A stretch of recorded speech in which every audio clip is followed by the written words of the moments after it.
이스라엘 역사를 우리가 함께 살펴보고 있습니다.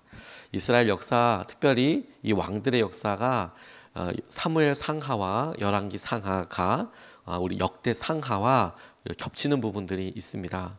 정확하다 그렇게 딱 할 수는 없지만 대략 사무엘 상하가 역대 상에 해당하고 열왕기 상하가 역대 하에 해당되는데, 다윗 왕의 죽음이 앞에 있느냐 뒤에 있느냐에 따라서 이것만 약간 차이가 있고 거의 흡사하게 역대 상이 사무엘 상하, 역대 하가 열왕기 상하와 겹치게 됩니다.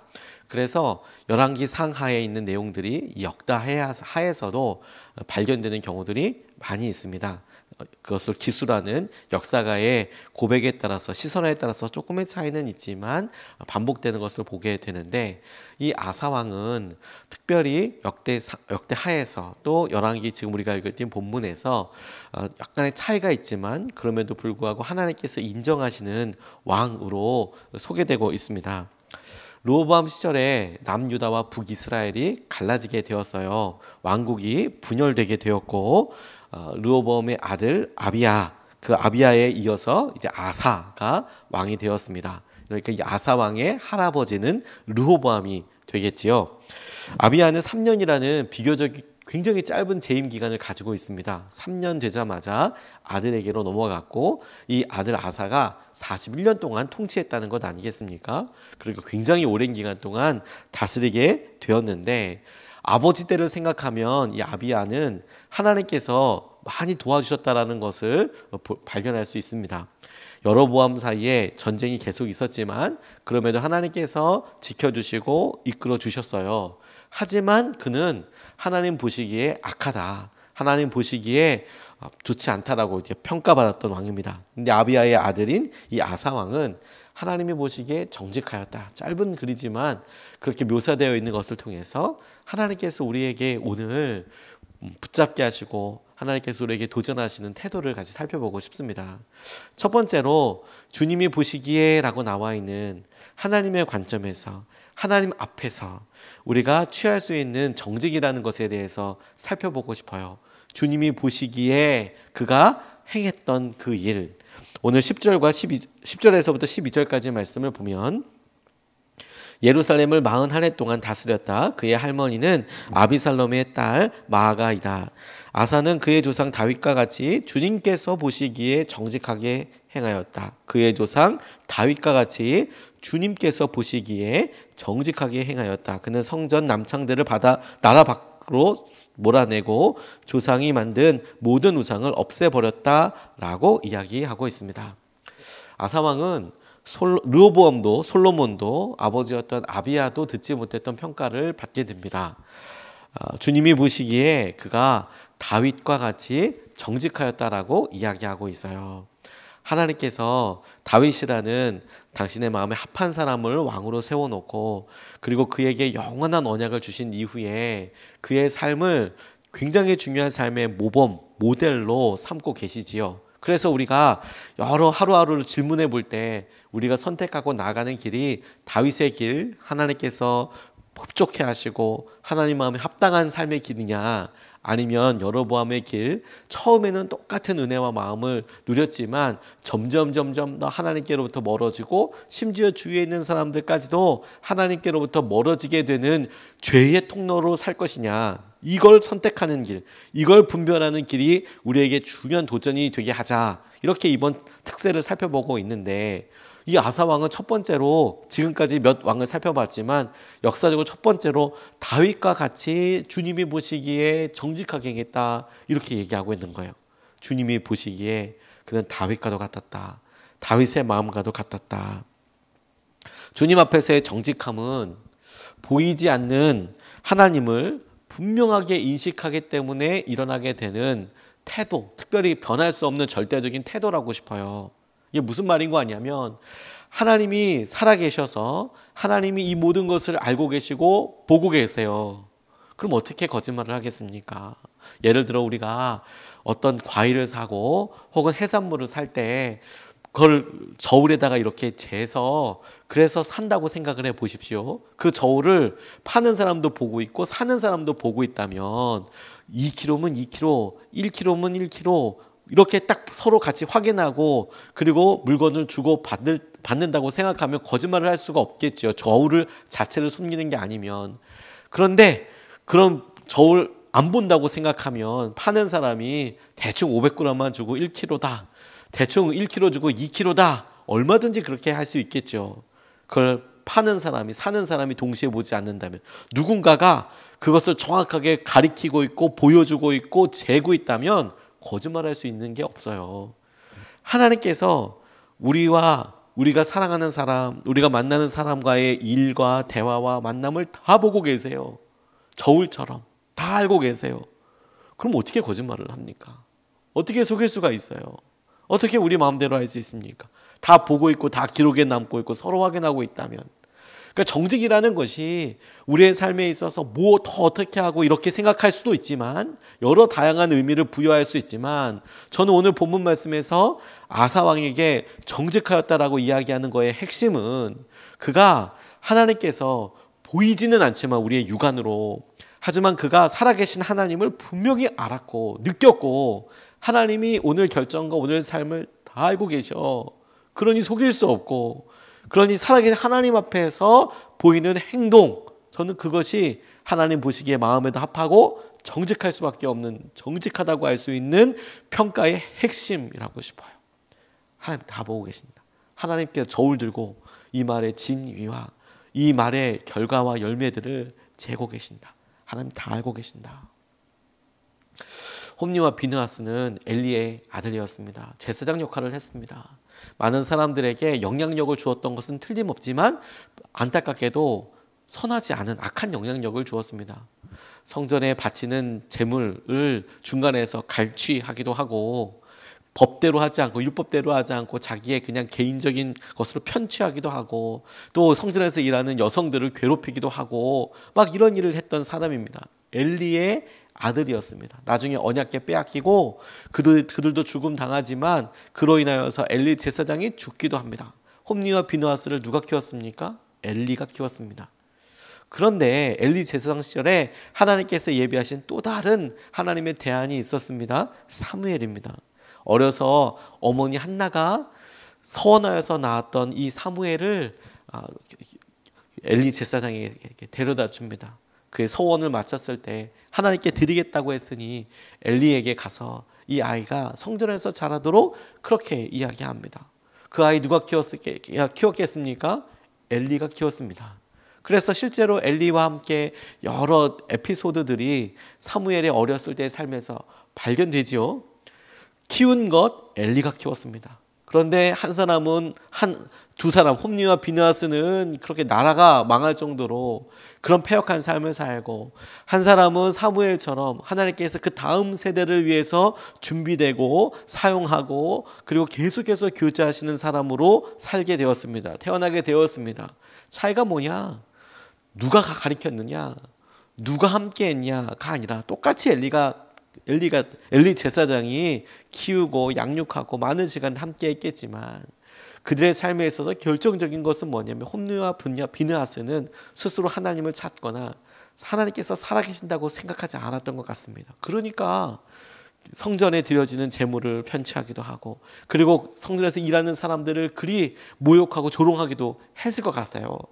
근데 하나님께서 사무엘 사이의 관계를 이렇게 보면 그가 어린아이일 때부터 하나님께서 사무엘에게 사무엘아 성전에서 잠들려고 하는 그를 깨우시고 말씀하시고 이끌어 주시는데 사무엘은 어려서부터 하나님께서 시퍼렇게 살아계시고 심지어 하나님께서 말씀해 주시고 찾아오셔서 당신의 뜻을 알리시며 당신께서 어떻게 하실지에 대해서 말씀하시고 건네시는 분, 교제하시는 살아계시고 인격적인 하나님이라는 것을 어릴 때부터 알아버렸는데 어떻게 거짓말할 수가 있어요? 어떻게 마음대로 살 수 있습니까? 차이가 그거예요. 살아계신 하나님, 우리에게 말씀하시고 인격적으로 우리의 모든 것을 아시는 하나님, 그 하나님을 우리가 분명히 느낀다면 그렇다면 자연스럽게 드려지게 보여지게 되는 태도, 발견되는 태도, 그게 정직이에요. 하나님 거 다 알고 계셔. 하나님 거 보고 계셔.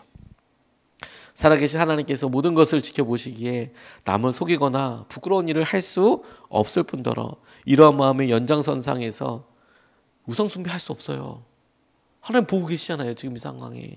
하나님이 기뻐하지 않으시는 무기를 할 수 없어요. 당연히 볼 수 없죠. 하나님 다 보고 계시는데요. 우리의 모든 삶이 주님 앞이라고 생각하니까 그러니까 할 수 없어요. 그게 정직이에요. 오늘도 마음을 우리가 정직하게 살겠다라고 결정하자는 것은 뭐 또 다른 어떤 기준을 살자는 게 아니라 하나님 이걸 다 보고 계셔.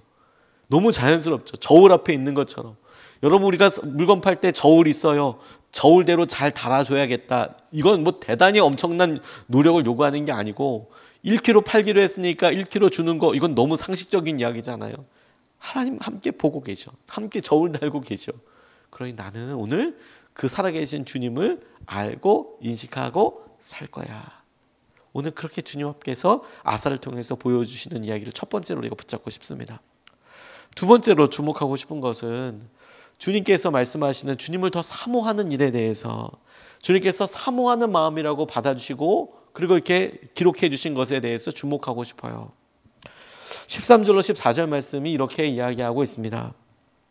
그리고 그는 자기 할머니 마아가가 아세라를 섬기는 혐오스러운 상을 만들었다고 해서 자기 할머니를 왕 대비의 자리에서 물러나게 하였다. 아사는 할머니가 만든 혐오스러운 상을 토막내어서 기드론 시냇가에서 불살라 버렸다. 그렇다고 해서 산당이 모두 제거된 것은 아니지만 주님을 사모하는 아사의 마음은 평생 한결같았다. 주님을 사모하는 아사의 마음은 평생 한결같았다. 제가 말씀 묵상하면서 주님께서 저를 향한 평가를 이야기하실 때 주님을 향한 저의 마음은 차기록 목사의 마음은 평생 한결같았다. 와, 이런 마음과 평가가 있으면 얼마나 행복할까 이런 생각을 한번 적용해 보기도 했더랬습니다. 주님을 사모하는 마음이 평생 한결같았다. 그런데 흥미로운 것은 그에 대한 하나님의 평가예요. 아사 왕에 대한 말씀드렸던 역대 상하에 나오는 그 역대기의 글을 보면 다른 사건과 그의 말년에 대해서 조금 다른 표현이 등장하기도 하지만 그런데 흥미로운 것은 뭐냐면 하나님께서 그의 삶을 그냥 전체를 보시고 그의 마음이 그래도 주님을 사모하는 것은 한결같았다라고 보아주신 점이에요. 그 결정적인 사건을 하나로 이야기하는 것이 할머니를 대비 자리에서 이제 물러나게 한 사건을 이제 이야기하고 있는 거예요. 왜? 마아가가 할머니인데 이 마아가가 아세라 상을 만들어 놓고 거기에 이제 우상 숭배하면서 많은 사람들에게 영향력을 미쳤던 것에 대해서 그걸 정리했거든요. 아사 왕이. 그래서 할머니를 대비 자리에서 내려오게 하기도 했습니다. 이런 행동을 이 아사 왕의 행동을 지금 이제 우리가 봤을 때 어떻게 할머니를 내려오게 하고 그렇게 하냐. 지금의 어떤 윤리와 지금의 가치관으로 생각하는 것은 역시 몇천 년을 갭을 사이를 두고 있으니까 이건 옳지 않습니다. 지금의 윤리의식과 지금의 문화 방식으로 당시의 일이 어떻다 저떻다라고 이야기하는 것은 사실 굉장히 많은 일들을 생각하고 기준들을 우리가 해야지 좀 될 것 같아요. 그냥 막연하게 그 사건만을 보기 힘들겠죠. 하지만 성경이 기술하고 있는 방향으로 보면 이 본문 말씀은 우리에게 정확한 메시지를 주고 있다고 생각하게 됐어요. 뭐냐? 이 아사 왕의 아버지 아비야, 이 아비야에 대한 역사적인 기술이 어땠다고 우리가 붙잡았습니까? 그가 그저 따랐다고 이야기했어요. 그저 따랐을 뿐인데 사람들이 하는 대로 그저 따라갔을 뿐인데 하나님은 그의 삶을 보고 악하다고 이야기하셨다고 말씀드렸잖아요. 이 아버지 아비야는 특별하게 어떤 나쁜 짓을 하고 결정하고 이러지 않았는데 따라갔다는 것, 아무런 대책 없이 하나님께서 이 일을 사랑하시고 보고 뭐 이런 거 생각 없이 그냥 모두가 다 그렇게 하니까 따라갔다. 그걸 보고 하나님께서 그를 악하다고 보셨다라고 하셨다면 질문해 보게 됐어요. 지금 아사 왕의 할머니래요, 마아가가. 그 말은 이 아버지 아비야의 어머니예요, 어머니. 그리고 르호보암도 관계가 있겠죠. 솔로몬의 며느리예요, 마아가는. 그래서 우상 숭배를 하고 우상 숭배를 했을 때 자기가 믿고 자기가 세워놓은 신상 때문에 영향력을 미치는 사람. 다시 말해서 아비야가 그저 따라갔다라고 이야기할 때 그 따라갔을 법한 사람, 자신의 어머니잖아요. 아비야에게 있어서는 아사 왕에게는 할머니고. 그러니까 아비야 따라갔어요. 누구 따라갔을까요? 르호보암 따라갔다, 여러 신하들 따라갔다, 문화 따라갔다고 이야기하지만 마아가도 엄청난 영향력이 있었겠죠. 그런데 아사가 왕이 되고 나니까 적어도 그가 잘했고 하나님이 보시기에 그래 그거 너 주님 마음에 한결같이 하려고 이렇게 노력했구나라고 이야기할 때 아사는 할머니 마아가가 하는 대로 따라가지 않았다는 거예요. 적어도 그의 삶에 그냥 따라가지 않았어요. 할머니가 그렇게 했고 아버지가 그렇게 살았고 그리고 아버지가 살았던 것에서 많은 영향을 줬던 아버지의 어머니이기도 했고 자기에게 있었던 할머니, 그 할머니가 하는 그런 일들과 역할에 대해서 그는 적어도 하나님 살아계시고 살아계신 하나님 앞에서 내가 이대로 살지는 않을 거야, 이건 옳지 않아라고 평가하고 생각하고 결단했다는 거예요. 저는 그 점을 주목하고 싶어요. 뭐 부모와 자녀 사이에, 할머니와 그 손주 사이에 있었던 뭐 이런 여러 일들보다도 적어도 그가 살아계신 하나님을 알고 그 하나님 보시기에 따라가지 않았다. 그가 하나님께 의지하고 매어 달리고 했던 여러 행동들을, 그리고 하나님께서는 그의 평가에 대해서 그게 사모하는 마음이었다라고 이야기하고 있는 거예요. 웩이라는 선교단체의 시티 스터드 선교사님의 삶이 굉장히 많은 사람들이 영향력도 주고 그랬지만 저는 그분이 평생 사역 중에서 가장 힘들었을 법한 사건의 삶의 한 사건에 대해서 주목하게 됩니다. 언제냐면 떠나는 거였어요. 가족으로부터 떠날 때. 왜냐하면 저희들 여러분 우리가 생각할 때 우리의 딜레마가, 많은 사람들이 느끼는 딜레마가 있어요. 그게 뭐냐면 오늘 마아가 할머니를 대비의 자리에서 내려오게 했다. 그러니까 우리가 어떤 믿음의 결정과 어떤 상황을 할 때 그것이 사랑하는 가족과 관련된 일이고, 심지어 그것이 어떤 영향력을 미칠 때 대비해서 내려오게 하는 것 같이 마음속에 걸림이 될 때가 있을 것 같지 많이 있더라고요. 우리가 어떤 일을 할 때, 믿음 생활을 할 때 우리 자녀는, 우리 배우자는 어떻게 해야 되나 늘 우리에게 고민이죠. 늘 우리에게. 오늘 본문 말씀이 그것에 대해서 어떻게 선택하라 이렇게는 이야기하고 있지는 않습니다만 적어도 우리가 나아가야 될 방향에 대해서 한 점을 딱 알려주고 있다고 싶었어요. 그리고 이 시티 스터드 선교사님을 통해서 오늘 본문 상황과 같은 똑같은 적용을 해볼 수 있게 됐어요. 이분이 53살에 53살에 선교사로 헌신했습니다. 굉장히 늦은 나이죠. 53살이면 지금서부터 한 100여 년 전 이전의 사람이니까 그때는 일찍 결혼했을 거 아닙니까? 그러니까 자녀들도 꽤 컸을 거예요. 꽤 컸고 결혼 생활도 수십 년 그렇게 했을 겁니다. 53살이면 보통 20대 초반, 중반 이렇게 결혼하고 빠르면 10대 후반에도 결혼했을 때니까. 그러니까 이분이 그 나이에 내가 선교사로 나가겠다, 아프리카 선교사로 나가겠다고 이야기할 때 참 이것은 우리로 얘기하면 거의 실버 선교사처럼 나이가 많이 들어서 이제 선교사로 나간 거였거든요. 그러니까 사람들이 엄청 우려했습니다. 특별히 아프리카가 당시에 쉽게 갈 수 있는 곳이 아니었기 때문에 아내와 자녀들은 영국에 남겨두고 본인만 갔어요.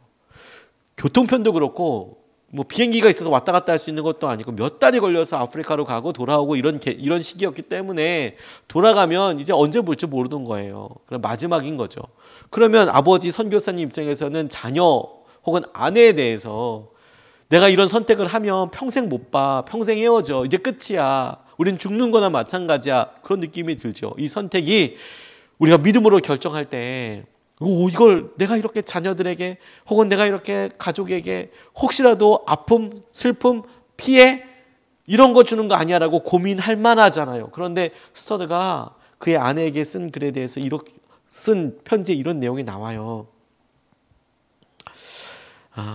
사랑하는 여보, 영원히 사랑하리다. 하나님은 희생의 크기에 맞는 상급을 주실 것이요, 처음에 그랬던 것처럼 끝까지 서로 사랑합시다. 부부 사이에.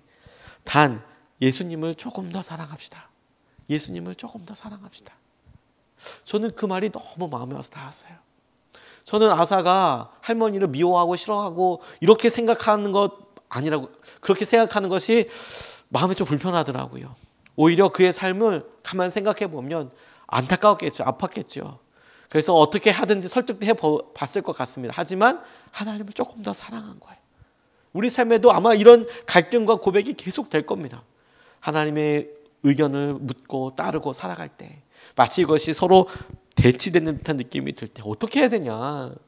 하나님을 조금 더 사랑하시면 돼요. 하나님은 조금 더. 왜냐하면 우리는 이 끝의 결과를 모르잖아요. 하나님께서 어떻게 하실지 모르잖아요. 조금씩 사랑하고 조금씩 사랑하고. 그래서 하나님께서 맺기 원하시는 열매와 은혜를 함께 누리고, 그리고 그 열매처럼 우리가 누릴 수 있고, 그것을 하나님 살아계심의 증거로 함께 우리가 붙잡게 되기를 주님의 이름으로 축복합니다. 두 가지 말씀을 같이 나눴어요. 주님이 보시기에 하나님 관점에서 하나님 살아계신 것 앞에 코람데오라고도 이야기하죠. 그런 태도가 정직이에요. 하나님 그거 다 보고 계세요. 그러니까 오늘 하나님 살아계시고 우리 보고 계시니 그대로 그걸 알고 행동해야겠죠. 두 번째, 주님이 사모하는 마음이라고 보아주신 일에 대해서 주목하고 싶어요. 주님을 조금만 더 사랑하죠. 우리의 모든 것들보다 주님을 조금 더 사랑해요. 주님이 하실 일을. 왜? 주님이 우리에게 선하게 이끄실 거니까. 이것을 붙잡고 두 번 나눠서 같이 기도하겠습니다. 첫 번째로 이렇게 기도하겠습니다.